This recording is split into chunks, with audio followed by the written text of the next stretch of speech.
I did reiterate in my conversation with Speaker Johnson that we intend to proceed with impeachment proceedings if Kristi Noem is not fired.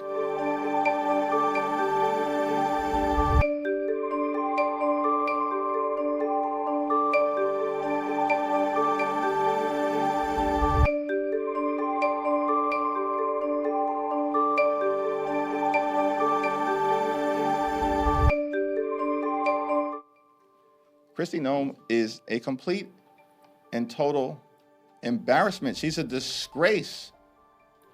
And on top of all of that, she's presided over the cold-blooded killings of American citizens, like Renee Nicole Good and Alex Pretti. Unacceptable.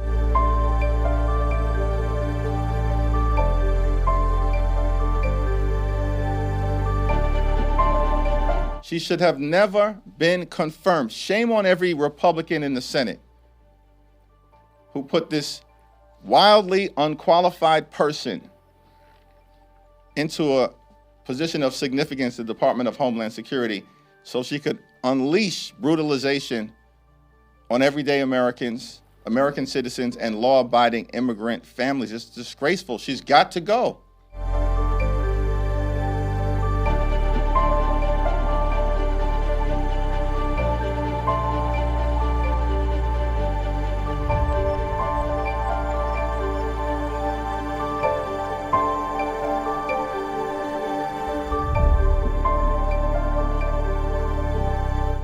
Kristi Noem is a massive issue for Donald Trump, and she has to go. I thought he was going to do it today, but here was his response when he was asked if she was gone. Kristi Noem going to step down? No. I reckon it's a miss. Let's take a look.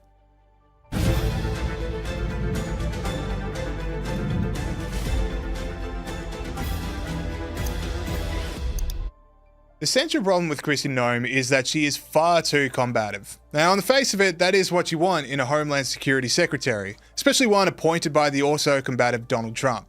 But there is a point where the combativeness stops actually helping and starts really hurting.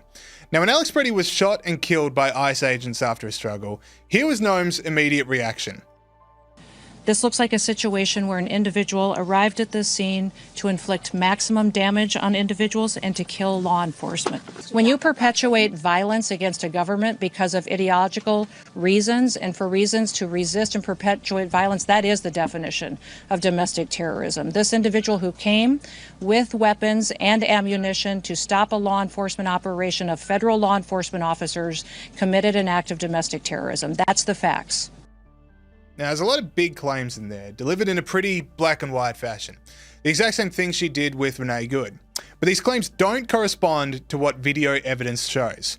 Now, did Pretti go down there to try and prevent ICE doing their job? Sure. Did he have a gun? Yes. But video footage also shows him standing around the scene long before the struggle with ICE officers. Now, is that necessarily the actions of someone who wanted a mass casualty event? Look, personally, I wouldn't have carried a gun in those sort of circumstances, and I certainly wouldn't have done half the things that Pretti wanted to do down there, and he reacted poorly. But we have to understand, Pretti paid for his bad mistakes with his life. So whatever he did do, you have to ask yourself, is the punishment for what he did a death penalty? I don't see it. Now, also, having a gun at a protest does not necessarily make you a domestic terrorist. Under Minnesota law, it is completely legal to carry a gun at a protest. He should have been having his own identification, but that's basically a misdemeanor. And to be honest, it's pretty shocking to see the Republican Party figures trouncing on a basic part of the Second Amendment. Now, but can I definitively claim anything about the shooting myself? No, I wasn't there. I haven't spoken to witnesses. I haven't reviewed all the footage. I haven't seen any messages that Pretti was sending people in the lead up to his death to imply that he might have a motive in being there.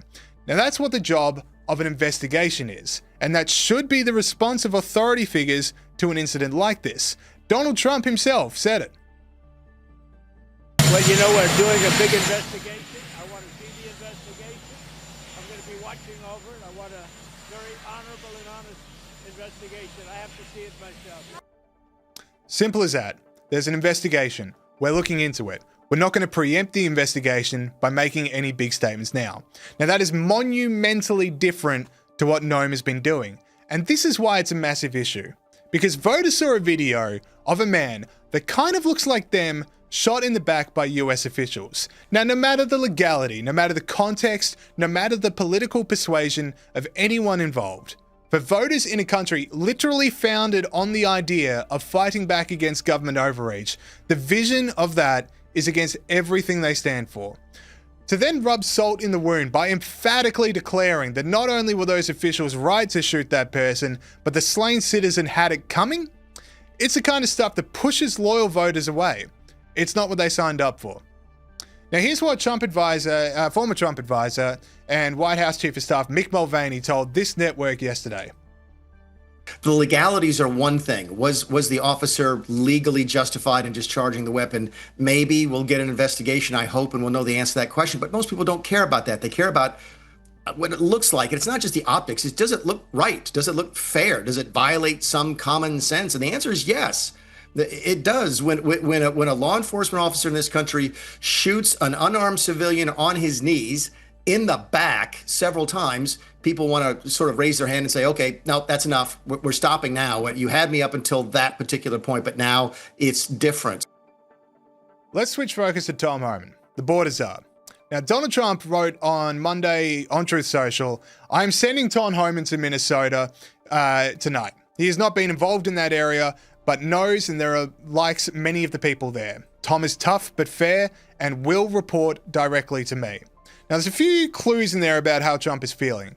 So specifically mentioning that Homan has not been involved sends a message that this is turning over a new page.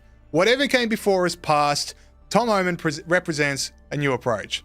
And the second clue is that he will report directly to Trump. Now, as Homeland Security Secretary, Kristi Noem should be the person that Homan reports to on Homeland Security operation. But Trump is saying Homan's report directly to him is freezing out Kristi Noem. He doesn't want her interfering in what's going on in Minnesota anymore. Now, a bit of history. Homan and Noem do not get on. Let me quote from a Fox News report from October last year. Long one, bear with me. A mass shakeup of US immigration and customs enforcement leadership is underway amid growing friction inside the Department of Homeland Security over deportation tactics and priorities. According to 4 senior DHS officials, on one side are border czar Tom Homan and ICE Director Todd Lyons, who have advocated focusing on criminal aliens and those with final deportation orders. Now, on the other side are DHS Secretary Kristi Noem, Senior Advisor Corey Lewandowski, and Border Patrol Commander Greg Bovino, who have pushed for a broader and more aggressive approach targeting anyone in the US illegally to boost deportation numbers. 2 senior officials described the mood inside DHS as tense and combative, with some ICE leaders warning the new approach could erode public support and blur the line between ICE and Border Patrol operations. One side is certainly looking right so far. Let's move on to a New York Post article from December. Homeland Security Secretary Kristi Noem and President Trump's border czar Tom Homan are barely on speaking terms due to a deep-seated feud between the faces of the administration's border crackdown. Kristi is doing a great job, Trump reportedly told an advisor who relayed the conversation to this outlet. Her and Tom don't get along, but they're doing great. Now, I haven't seen anything in the last month that would tell me that Tom Homan has seen the error of his ways and that the Kristi Noem School of Immigration Enforcement is the way to go. Safe to say, it's still very frosty between them. So for Trump to so publicly side on one side of this divide reveals Trump has probably had it with Kristi Noem and is now Tom Homan. Trump's political success has been tied to an incredible knack of knowing where the American public are on key issues. A natural populist, he is so on top of the public mood that he looks like he's leading the public conversation when he's actually following it. It's what made him president. Now, he surely knows that now that American citizens have been getting killed by ICE agents, the public mood on immigration enforcement is going to change. The American people signed up for strong borders and the deportation of violent criminals. They did not sign up for dead Americans being called domestic terrorists. Sidelighting Noem and empowering Tom is the start. Firing Noem should be the finish. Okay, that's it for me this week. Make sure you subscribe to Sky News Australia so you can stay up to date with not just my videos, but from all of the other excellent commentators we have here at Sky.